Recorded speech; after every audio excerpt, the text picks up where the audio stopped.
সাত সকালে গ্রাম পঞ্চায়েত প্রধানের বাড়ির সামনে থেকে তাজা বোমা উদ্ধার ঘিরে চাঞ্চল্য ছড়ালো কোচবিহার জেলার তুফানগঞ্জ আন্দোলন ফুলবাড়ি 2 নম্বর গ্রাম পঞ্চায়েত এলাকায়। খবর পেয়ে ঘটনাস্থলে পৌঁছে তাজা বোমাটি উদ্ধার করে নিয়ে যায় তুফানগঞ্জ থানার পুলিশ। তুফানগঞ্জ 1 নম্বর ব্লকের নাটাবাড়ি বিধানসভার আন্দোলন ফুলবাড়ি 2 নম্বর গ্রাম পঞ্চায়েতে প্রধান ননিবালা বর্মার বাড়ির সামনে থেকে তাজা বোমা উদ্ধার ঘিরে চাঞ্চল্য এলাকায়। এই বিষয়ে গ্রাম পঞ্চায়েত প্রধান ননিবালা বর্মা বলেন, প্রতিদিনের মতো সকালে ঘুম থেকে উঠে গোয়ালঘর থেকে গরু বের করার সময় দেখতে পারি বাড়ির সামনে তাজা বোমাটি পড়ে রয়েছে। এরপরই খবর দেওয়া হয় তুফানগঞ্জ থানার পুলিশকে। পুলিশ এসে বোমাটিকে উদ্ধার করে নিয়ে যায়। তৃণমূল এলাকাকে অশান্ত করতে এই বোমাটি রেখে যায়। যেহেতু লোকসভা নির্বাচনের পরে আমাদের বিজেপি পঞ্চায়েতরা তৃণমূল কংগ্রেসের চাপে তারা তৃণমূলে যোগদান করে, কিন্তু 2 মাস পেরোতে না পেরোতেই তারা পুনরায় বিজেপিতে ফিরে আসে। বর্তমানে বোর্ড রয়েছে আমাদের দখলে, তাই তৃণমূল এলাকায় আতঙ্ক সৃষ্টি করার জন্য এইসব করছে। যদিও তৃণমূলের দিকে ওঠা সমস্ত অভিযোগ অস্বীকার করেন আন্দোলন ফুলবাড়ি 2 নম্বর অঞ্চল তৃণমূল কংগ্রেস চেয়ারম্যান আশার আলী।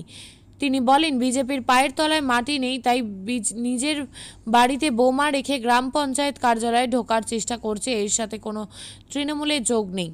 দেখতে পেলেন?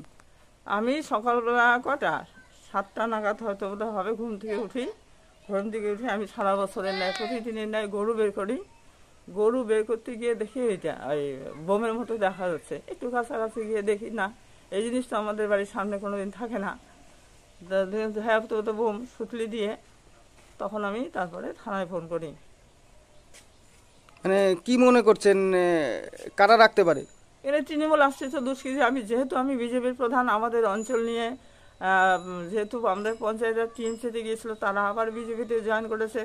ভোট আমাদের দখলে, আমরা যেন জীবিত না যেতে পারি এরকম একটা চক্রান্ত এবং এলাকায় একটা আতঙ্ক সৃষ্টি করার জন্য এই বোমটা রেখেছে।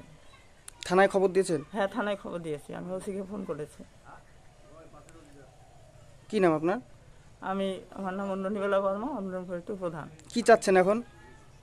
কি চাচ্ছি মানে এখানে প্রশাসন আসুক, তার কারা রেখেছে দুষ্কৃতিকারীদের খুঁজে বের করুক প্রশাসন, তাদের সাজার ব্যবস্থা করুক। বিষয়টা হচ্ছে বিজেপি পায়ের তলায় মাটি তো নেই, হয়তো পয়সা করে দিয়ে বম টম জোগাড় করে নিয়ে এসে প্রধান বাড়িতে রেখেছে। মনে হয় বোমার পয়সাও নাই প্রধানের কাছে এখন, এমন পরিস্থিতি কারো কাছে হাওলাত করে নিয়ে এসে বোমাটা বাড়িতে রেখেছে যাতে অঞ্চলে আসা যায় বা তৃণমূলের বিরুদ্ধে কেস শেষ করা যায়। তো ওগুলো আমরা ভয় পাই না, ঠিক আছে, কারণ বোমা পিস্তল এর রাজনীতি বিজেপি লোকেরাই করে, এটা প্রমাণ।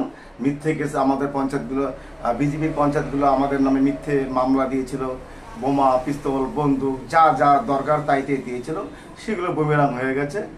এবারে ওদের হচ্ছে প্ল্যান যে বোমা টোমা বাড়িতে রেখে যদি কিছু একটা করা যায়, তো এগুলো ঢোপে টিকবে না, এগুলো কোনো ব্যাপারই নেই। হ্যাঁ, সব সাজানো, সব বিজেপির গোষ্ঠীকন্দল, হয়তো ওদের মধ্যে দলাদলি চলছে, হ্যাঁ দ্বিমত চলছে, যার জন্য ওদের প্ল্যান করে এই কাজগুলো করেছে। তৃণমূল যোগ নেই? না না না, কোনো প্রশ্নই নাই। তৃণমূল তো এই রাজনীতি করে না, এই রাজনীতি তৃণমূল যুক্ত না, কোনোদিনই না। ভিত্তিহীন অভিযোগ?